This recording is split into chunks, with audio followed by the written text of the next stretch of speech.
오늘은 목사는 누구인가?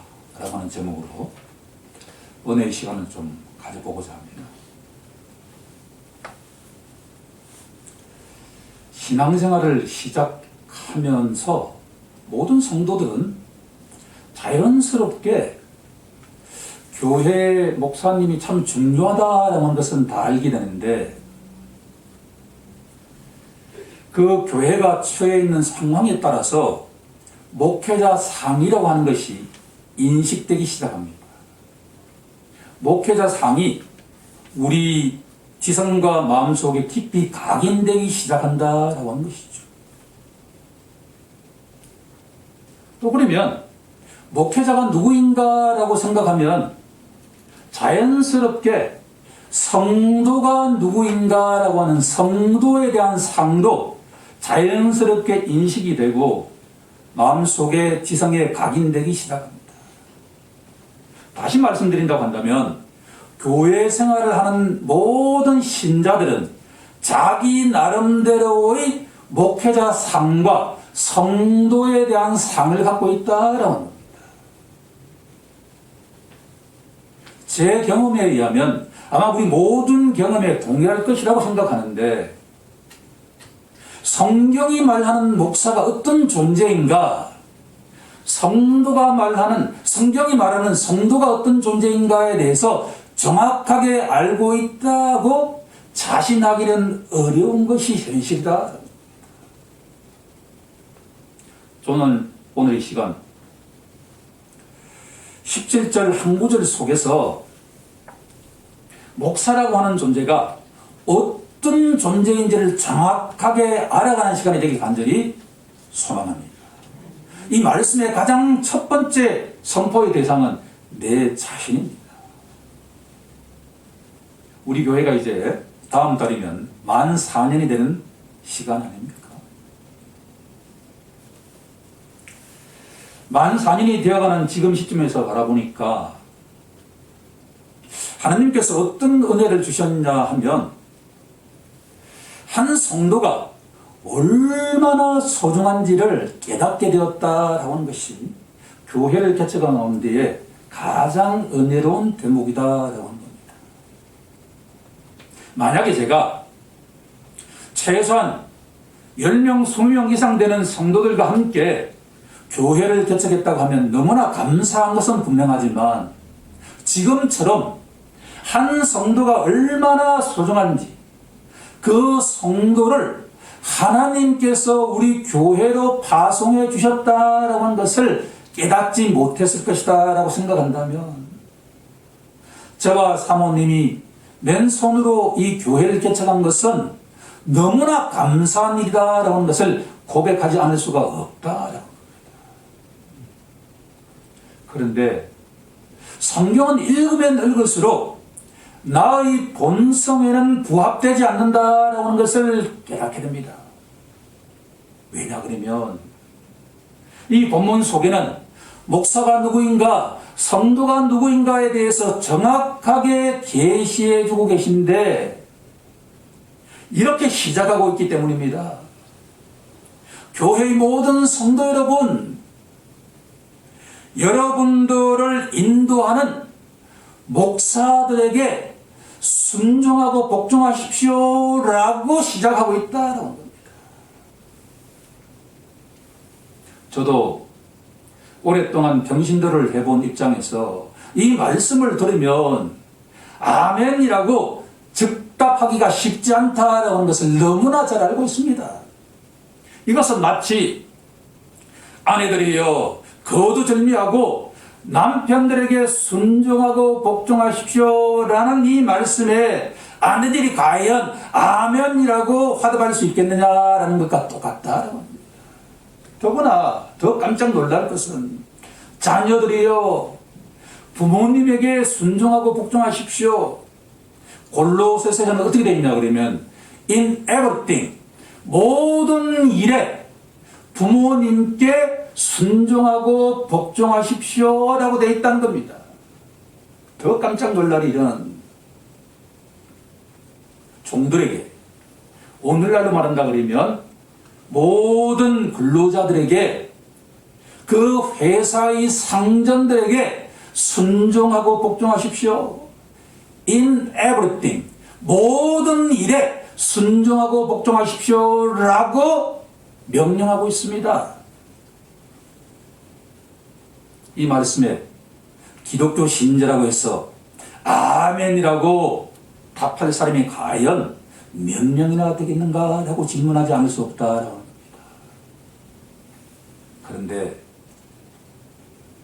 왜 교회 성도들이 교회 지도자들에게 순종하고 복종해야 하는가라고 하는 것을 한글 성경에는 나타나 있지 않지만 영어 성경에는 for, 왜냐하면이라고 하는 것이 정확하게 들어가 있습니다.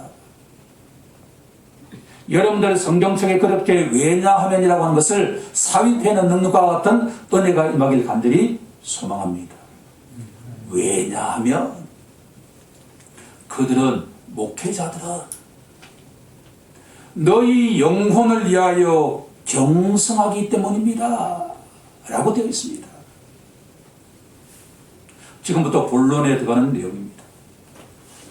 목사는 누구인가? 라고 질문할 때 우리의 경험적인 것이 아니라 성경이 계시하기를 성도들을 경성하는 자가 바로 목사다라고 하는 겁니다. 참 어렵죠? 경성이라고 하는 단어는 한자어인데 영어로 하면 watch over라고 되어 있습니다. 첫 번째 갈로의 정답은 지킴이다 이렇게 이야기할 수 있습니다. 목사는 성도들을 지키는 사람이라 지킴이 한글말이죠. 좀 더 한자어로 표현해 본다면 파수꾼이다라고 이야기할 수가 있습니다. 목사는 성도의 파수꾼이다.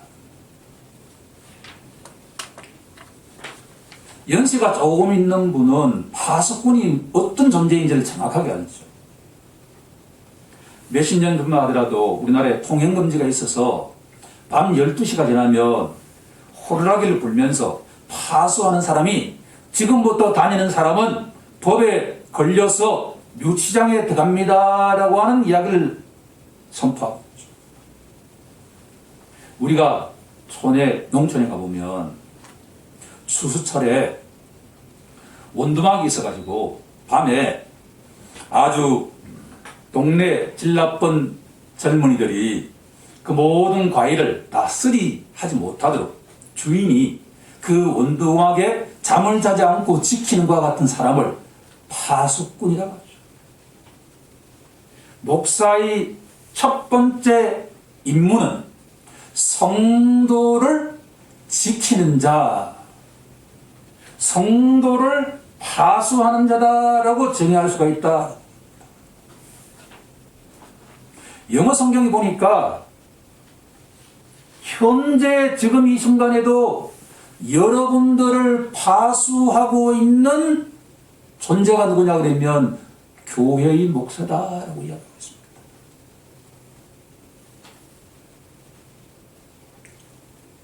최근이 되면 될수록 목회가 가장 중요한 게 무엇일까라고 질문해 보니까 사람은 다른 모든 피조물과 달리 영혼이라고 하는 게 있다라고 하는 것을 깨닫게 되었다라고 하는 겁니다. 우리 눈에 보이는 것이 중요한 게 아니라 눈에 보이지 않는 것이 영원하고 중요하다라고 고린도후서 5장에 나와 있는데 하나님의 형상을 닮은 사람에게 근본적으로 독특성이라고 한다면 우리 눈에 보이지 않는 영혼이 있다라고 하는 겁니다. 일전에 한국인으로서 아카데미상을 탄 한 여배우의 인터뷰를 듣는데 깜짝 놀라는 이야기를 했습니다. 내가 좋아하는 교수님이 있는데 국내에서 그 이름 석자면 다 알 수 있는 사람이에요. 그분의 결론에 따르면, 뇌과학자의 결론에 따르면 인간에게는 영혼이 없다라고 하는 것이 과학적으로 증명되었다라고 하는 책을 읽었다라고. 그런데 나는 그 이야기가 틀리길 바란다라는 정도의 이야기를 하는 걸 들었습니다. 이 세상에는 아무리 유명하고 권세가 있고 노벨상을 받은 사람이라 하더라도 인간에게 보이지 않는 영혼이라고 하는 것이 있다라고 하는 것을 믿지 못하는 사람이 수없이 많이 있다라고 하는 것이 현실이다라고 하는 겁니다. 고린도 후서 5장 1절 이하 말씀을 묵상하는 가운데 커다란 깨달음을 얻었습니다. 사람의 영혼이 집이 있는데 지금 우리 사람들에게 영혼의 집이 무엇인가라고 하면 각자의 몸입니다. 영혼이 우리의 몸에 있지 않습니까? 그런데 영어 성경에 그 집을 뭐라고 표현해 놓으냐 그러면 텐트라고 표현하고 있습니다. 인간의 영혼이 자기 집에 이 땅에서 거주하고 있는데 그 집이 텐트다. 텐트가 뭡니까? 우리가 등산을 간다든가 야외 활동을 갈 때 그저 잠시 잠깐 쳐놓는 집이 바로 텐트 아닙니까? 놀라운 깨달음을 얻었습니다. 때가 되면 이 땅에 영혼의 집인 장막집이라고 표현되어 있지만 그 텐트가 없어질 날이 있다라고 하는 겁니다. 지금 이 땅에서 살고 있는 그 집이 바람이 불고 폭풍이 치면 쓰러질 텐데 그러면 우리의 각자 속에 있는 영혼이 이 땅을 떠나야 될 때가 온다라고 하는 겁니다. 그게 바로 죽음이다라고 합니다.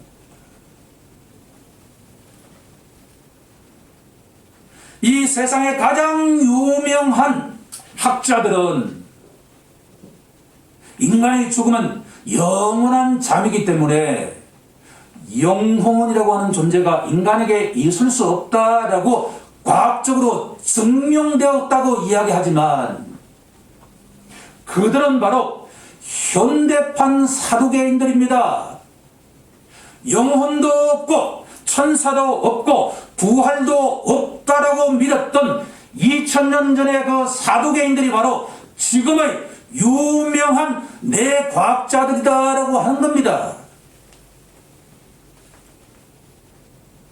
설령 우리가 그들보다 유명하지 못하다 하더라도 기독교 신자들은 인간의 눈에는 보이지 않지만 하나님의 형상을 닮은 그 영혼이라고 하는 것이 영원히 죽지 않는 그 영혼이라고 하는 것이 우리의 장막집인 우리의 텐트인 이 몸 속에 살고 있다라고 하는 것을 믿는 자다라고 하는 겁니다.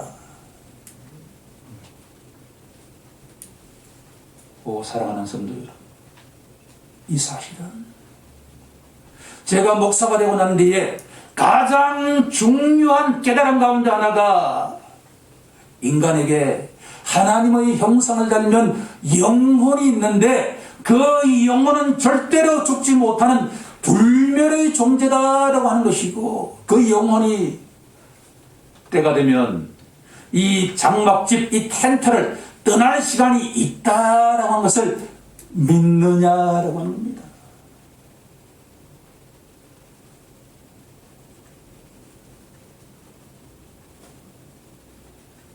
만 4년이 된 이 시점에서 저에게 벅차오르는 기쁨은 아무런 자격 없는 저를 이 나이에 하나님의 대사로서 매주 주님의 그 진리의 말씀을 증거하고 선포하는 기회를 주신다라고 하는 것이 너무나 벅차오르게 감사하다라고 하는 겁니다. 그저 예수 믿으십시오. 그러면 구원받습니다. 그것은 너무나 1차적인 이야기입니다. 우리 눈에 보이지 않는 영원한 영혼이 우리 각자에게 있다고. 여러분들은 그 영혼에 대해서 얼마나 관심이 있습니까? 라고 하는 것을 일깨워주는 것이 바로 목사라고 생각한다라고 하는 겁니다.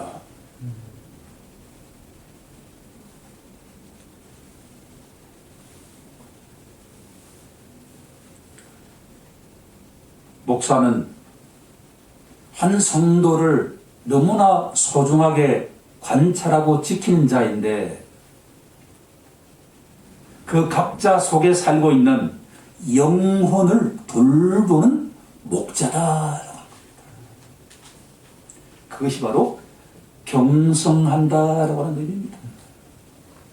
경성한다라고 하는 의미는 파수꾼처럼 그 영혼의 상태를 날마다 관찰하면서 그 영혼에게 필요한 꼴을 풍성하게 공급해 주는 자가 바로 목사라고 하는 존재라고 하는 겁니다. 이것은 내가 내 의지대로 이 자리에 세워진 것이 아니라 천하 만물의 모든 권세는 다 아버지 하나님이 세우셨다라고 로마서 13장 1절에 선포되는 것처럼 교회의 모든 성도들이 목회자에게 복종하고 순종해야 되는 이유는 만왕의 왕 만주의 주이신 하나님께서 그분을 세웠기 때문에 그 권위에 순종하고 복종한다라고 하는 겁니다. 홍길동이라고 하는 그 이름 석자 앞에 순종하고 복종하는 것이 아니라 그 목회자를 세우신 하나님의 권위에 순종하고 복종한다. 아내들이 남편에게 왜 순종하고 복종해야 할까요? 그 남편을 세우신 분이 누구냐? 바로 하나님이시기 때문이겠습니다. 자녀들이 왜 모든 일에 부모에게 순종하고 복종해야 하느냐? 그 부모님을 세운 자가 누구냐 하면 하나님이 그 부모를 세웠기 때문입니다.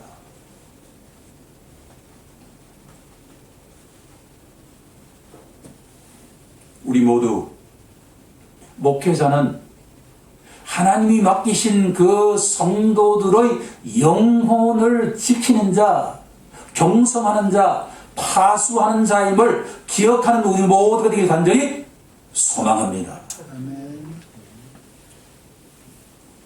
이런 마음이 들 수가 있습니다.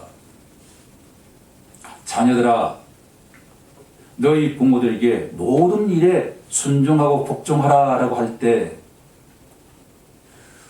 우리 아빠는, 우리 엄마는 그렇지 않은데요? 라는 말이 나올 수가 있죠.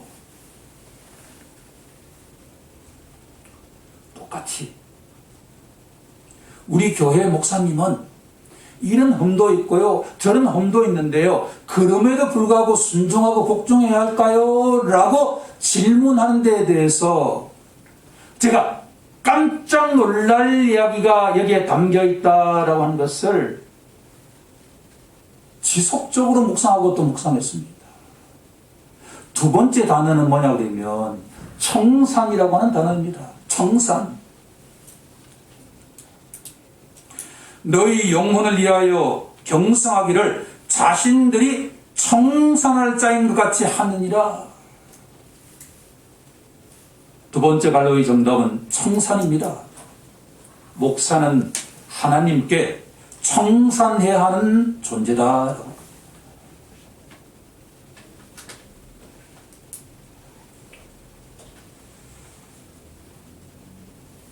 주보 뒤쪽에도 제가 기록해 놓았는데 조나단 에드워즈 목사님의 책을 읽다가 놀라운 구절이 있었습니다.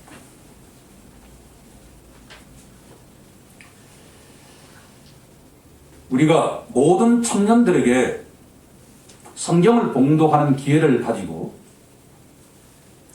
대표 기도하는 것과 같은 기회를 주고자 하는 것이 이 담임 목사의 기본적인 소망인데 그 이유는 바로 때가 되면 모든 성도들은, 모든 영혼들은 하나님의 보좌 앞에 가서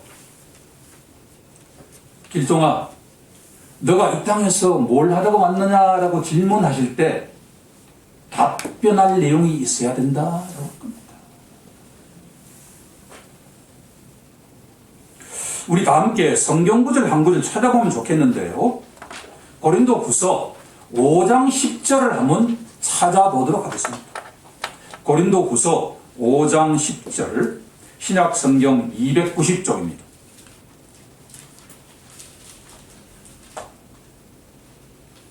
우리 다 함께 합독해 보도록 하겠습니다. 시작. 이는 우리가 다 반드시 그리스도의 심판대 앞에 나타나게 되어 각각 선악간에 그 몸으로 행한 것을 따라 받으려야 합니다.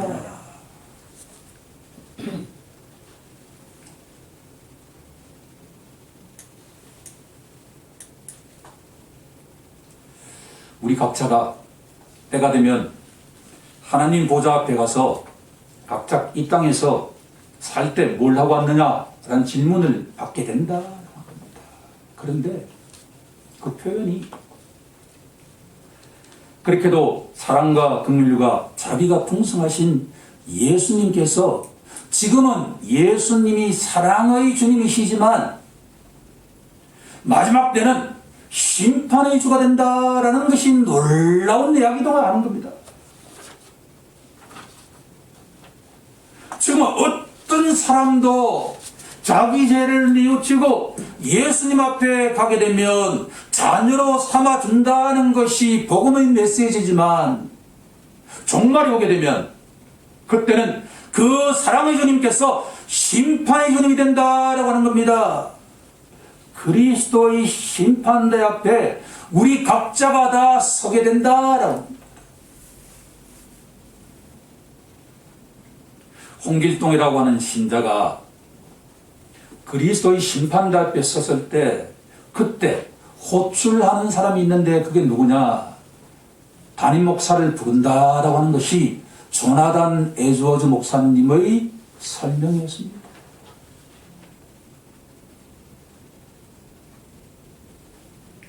저는 충분하게 그럴 거다라는 생각을 갖고 있습니다. 우리 각자에게 그때 신앙생활을 할 때 담임 목사의 눈에 어떻게 비쳤느냐라고 그분 입술을 통해서 어떤 증언이 나오기를 여러분들이 생각하면서 신앙생활을 해야 된다라는 내용입니다.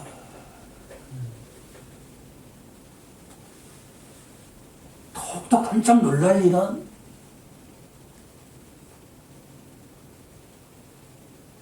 홍길동 목사, 너가 그때 담임 목회할 때 그 영혼을 너가 어떻게 경성했느냐라고 질문한다라고 하는 거죠. 그때 제가 답을 해야 합니다. 그 영혼이 우리 교회에 있었습니까? 라는 말보다도 더 참담한 답이 있을까요? 그런 점에서 우리 교회는 너무나 감사하다고 이야기할 수 있습니다. 성경을 묵상할 때마다 자연스럽게 기도로 이어지게 되는데 그럴 때마다 우리 교회 성도들 위해서 수없이 기도할 수 있는 사이즈다라고 하는 게 얼마나 감사하냐라고 하는 겁니다.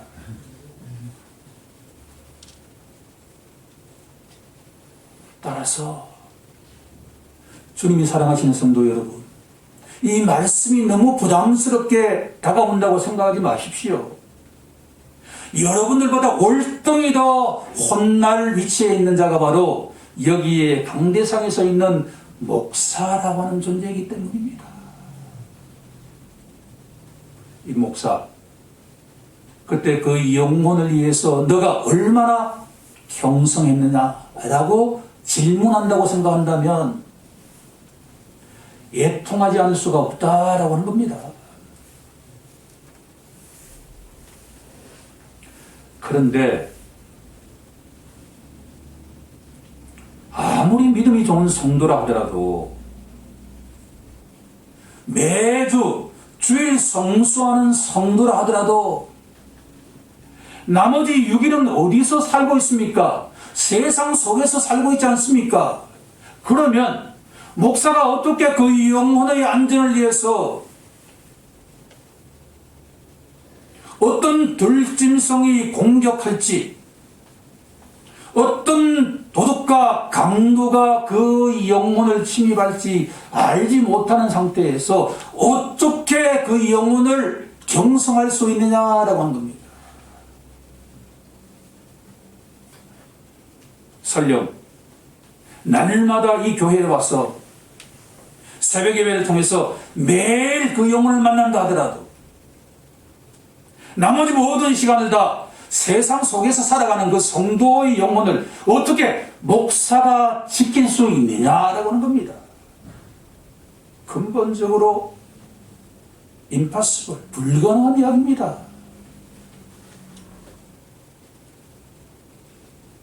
제가 왜 큐티 운동을 그렇게도 우리 교회에 강력하게 소망을 가지고서 인도하느냐라고 하는 것은 일용할 양식을 날마다 먹지 않는 영혼들은 세상 속에서 뭔가를 먹는 존재이기 때문입니다. 여러분들이 만약 날마다 규칙적으로 성경 말씀이 예수님이 주시는 저 천상의 만나가 되지 않는다고 한다면 여러분들이 그 영적 발급을 유튜브에서 수많은 다른 책자를 통해서 그 영적 발급을 채우는 존재가 바로 신자이기 때문입니다. 우리가 시장을 보러 갈 때, 마트에 갈 때 식사를 하고 가면 별로 살 게 없습니다. 그렇죠? 그런데 배고픈 상태에서 가게 되면 잔뜩 사죠. 집에 와서 보면 별로 소용이 없는 부분이 많다는 걸 다 느끼지 않습니까? 마찬가지입니다. 성도가 날마다 하나님의 저 천상의 만나를 꾸준하게 조금씩 먹으면서 묵상을 쌓아가다 보면 세상 속에서 어떤 유명한 사람이, 유명한 연예인이 신앙 감정이라든가 여러 가지 신학적인 이야기를 한다 하더라도 거기에 별로 관심을 기울이지 않는 것과 같다.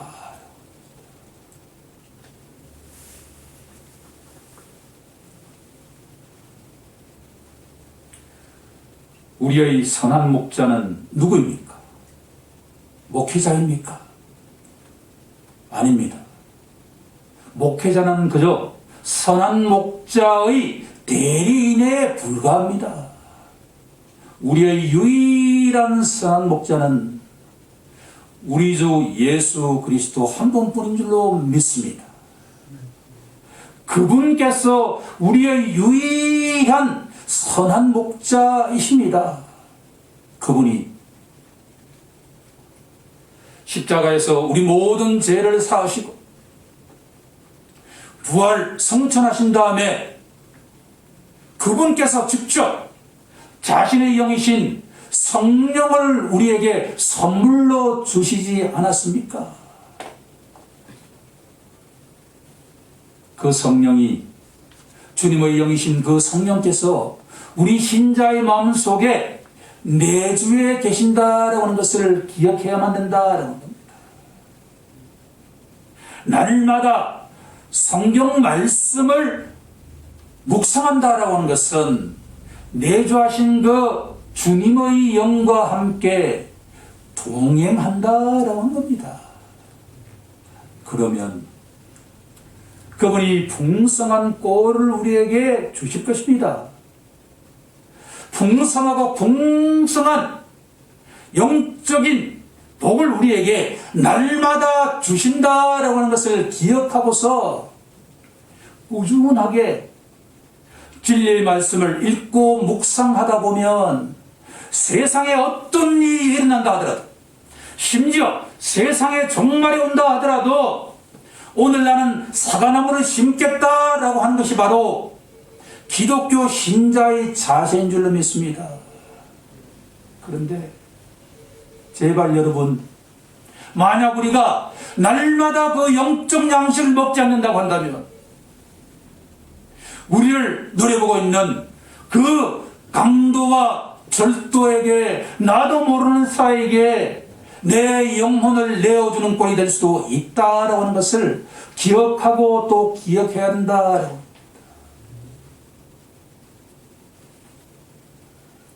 이제 세 번째 결론적인 내용입니다.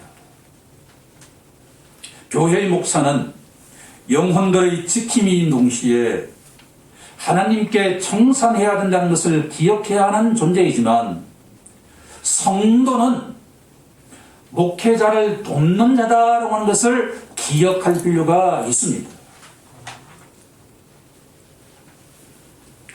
본문 17절 후반부를 보게 되면 그들로 하여금, 목회자들로 하여금 즐거움으로 이것을 하게 하고 근심으로 하게 하지 말라라고 명령하고 있습니다.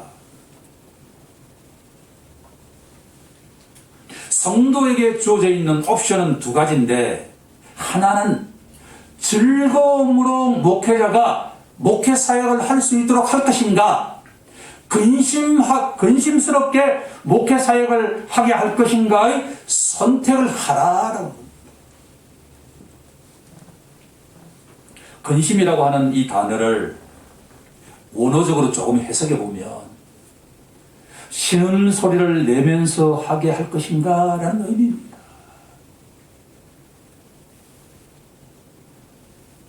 하나님이 가장 원하시지 않는 목회는 자원하는 마음이 아닌 이 땅에서 생존하기 위해서 마지못해서 억지로 날마다 끙끙거리면서 목회를 하는 것이야말로 그리스도의 핏값을 씌우신 이 교회의 가장 바람직하지 않은 모습이 아니겠는가. 그러면 목회자가 날마다 하나님이 맡기신 그 영혼을 경성한다고 한다면 성도들은 그 목회자로 하여금 기쁜 마음으로, 자원하는 마음으로, 즐거운 마음으로 목회활동을 하게 해야 된다라고 하는 것이 성경의 메시지다. 왜 그렇게 해야 될까라고 질문한다면 마지막 구절에 이렇게 되어 있습니다. 그렇지 않으면, 성도들이 기쁜 마음으로 목회자가 목회활동을 하도록 하지 않으면 너희에게 아무런 유익이 없느니라 라고 되어 있기 때문입니다. 오늘 이 시간, 지금까지 우리 마음속에, 우리 인식 속에 형성되었던 목회자 상과 성도의 상을 지워버리는 시간이 되길 간절히 소망합니다. 성경적인 목회자 상을 우리가 형성해가는 시간이 되고, 성경적인 성도 상을 알아가는 시간이 되길 간절히 소망합니다. 기도하겠습니다.